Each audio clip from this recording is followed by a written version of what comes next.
अस्सलाम वालेकुम, मैं हूं उस्मान चौधरी। इस वक्त हम पेशावर जलसा गाह पर मौजूद हैं।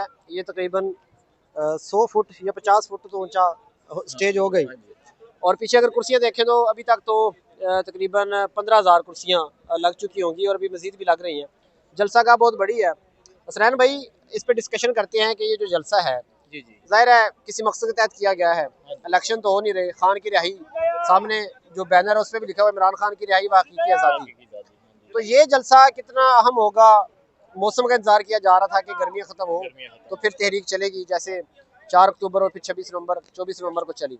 तो ये जलसा क्या दोबारा मोमेंटम बनाने के लिए किया जा रहा है? बिल्कुल एग्जैक्टली देखें, असल इस जगह की भी बड़ी हिस्ट्री है। जो पेशावर के लोग हैं वो जानते हैं कि जब खान की हुकूमत को चलती चलाती एक खुशहाल हुकूमत को गिराया गया, तो खान साहब कहते हैं मुझे तो उम्मीद नहीं थी लोग निकलेंगे। लोग निकले सड़कों पे, तो इमरान खान ने फैसला किया कि वो पहला जलसा पेशावर में करेंगे। ठीक है। तो अब ये जो है ये वो जगह है जहां खान साहब ने पहला जलसा किया था रजीम चेंज के बाद। रजीम चेंज के बाद खान साहब ने बहुत जलसे किए, लेकिन इस जगह से आगाज़ किया था। तो वो जलसा अगर आप वो निकाल के दिखा दें, ये जो आप ग्राउंड देख रहे हैं अभी तो कुर्सियाँ इतनी लगी हैं, मतलब ये अगर आप देखें वो जगह जो है वो कवर है जहाँ ये टेंट लगाए गए हैं। बिल्कुल। तब ये सारी जगह पे कुर्सियाँ थी, हाँ, मतलब चार तब दीवारी। चार दीवारी, मतलब चार दीवारी लगाने की जरूरत नहीं थी। जरूरत नहीं थी। तब ये पूरी आवाम थी और कई सड़कों पे, और पीछे ये जमीयतुल उलमा इस्लाम का मरकज है, वो वाला वो जो मस्जिद है, तो वहाँ तक लोग मौजूद थे उस जलसे में। तो खान साहब ने जब अपने लिए ये फैसला किया कि वो यहाँ से आगाज करेंगे, तो अब खान साहब ने दोबारा से, मैं समझता हूँ कि ये जलसे की जगह भी खान साहब ने बताया कि उस जगह पे जाके जलसा करना आप लोगों ने, क्योंकि इस जलसा को फिल करना आसान काम नहीं है। तो दोबारा से इसी जगह से आगाज है, मोमेंटम बनाया जाएगा। उसकी वजह ये है कि 26 नवंबर के बाद तरीके साथ तकरीबन एक साल गुजर चुका है, कोई एक्टिविटी नहीं, कोई जलसा नहीं, कोई कन्वेंशन नहीं। तो एक साल के बाद अगर तो ये जलसा हो गया कामयाब, तो आप ये बात आज नोट कर लें, हाँ साहब 10 दिन बाद 15 दिन बाद फिर कोई जलसा रख देंगे। और ये जो महीने होते हैं ना, सितंबर गुजर गया, अक्टूबर और नवंबर, हमेशा लोग इसी मौसम में निकलते हैं। गर्मियों में लोग निकल नहीं सकते, सर्दियों में बाहर रात गुजारना बैठना मुश्किल हो जाता है। तो अगर आप पिछले साल की हिस्ट्री देखें, पिछले साल को देखें, तो 4 अक्टूबर को एक दफ़ा लोग निकले थे। इससे पहले सितंबर में लोग निकले थे। सितंबर की भी यही डेट थी जब पिंडी का वो एहतजाज था। फिर 4 अक्टूबर को लोग निकले, और फिर 4 अक्टूबर के बाद तकरीबन एक सवा माह बाद दोबारा कॉल दे दी गई 24 नवंबर की। तो ये अक्टूबर और नवंबर का महीना बहुत अहम है। तो मैं समझता हूँ कि इस दफ़ा फिर कोई बड़ा प्लान है खान साहब का, और कोई बड़ी कॉल देने जा रहे हैं। देखिए, स्वाबी पिछले दिनों जलसा हुआ, लोग निकले थे 5 अगस्त को गालिबन। तो वहाँ पे भी कारकुनान इंतजार करते रहे कि भाई हम आए हैं इतनी दूर से सफर करके, तो कोई हमें लाहेअमल दिया जाए। तो ये जो पेशावर का जलसा है, आप क्या समझते हैं, इसमें कोई लाहेअमल दिया जाएगा या सिर्फ जलसा होगा और लोग घरों को वापस चले जाएंगे? देखिए, जो भी लाहेअमल है ना, वो मैं नहीं समझ सकी ये इतनी ताकत रखते हैं कोई लाहेअमल बनाए या कोई तय करे। ये कोई भी चीज़ है वो खान साहब ने ही बतानी है, उन्हीं की डायरेक्शन से चीज़ें चलेंगी।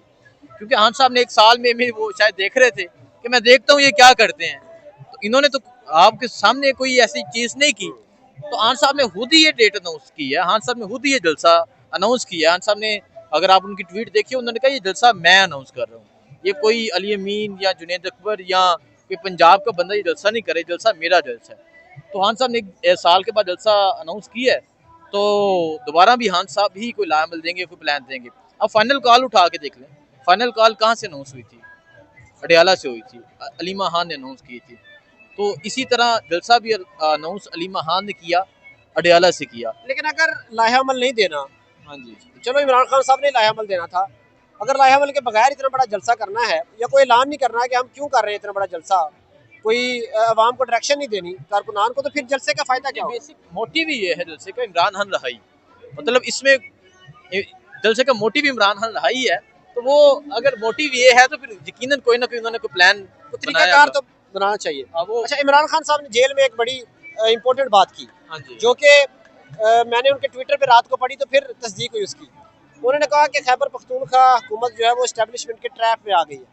हम इस वक्त खैबर पख्तूनख्वा में खड़े हैं। खैबर पख्तूनख्वा हुकूमत का जो मरकजी शहर है वहाँ पर खड़े हैं। तो वो कौन सा ट्रैप है जिसमें हुकूमत आ गई है, क्योंकि मुझे तो यहाँ पे वो ट्रैप नजर आ रहा है।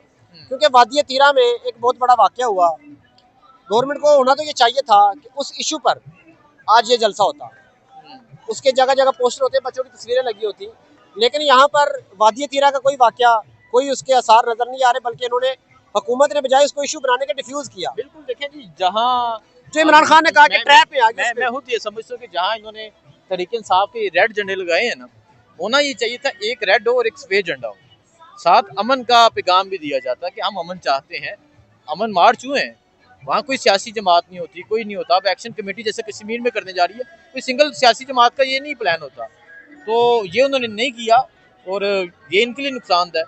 देखिए, कभी भी कौम जो होती है ना, वो कभी एक पॉलिटिकल जमात के पीछे तो इकट्ठी नहीं होती, वो कोई एक इशू पे इकट्ठी होती है जो एक पूरी आवाम का इशू। और इस टाइम खैबर पख्तून का इशू क्या है? महंगाई नहीं है। खैबर पख्तून का इशू कभी ये नहीं है कि कंस्ट्रक्शन नहीं हो रही, उनका इशू ये है कि अमन चाहिए।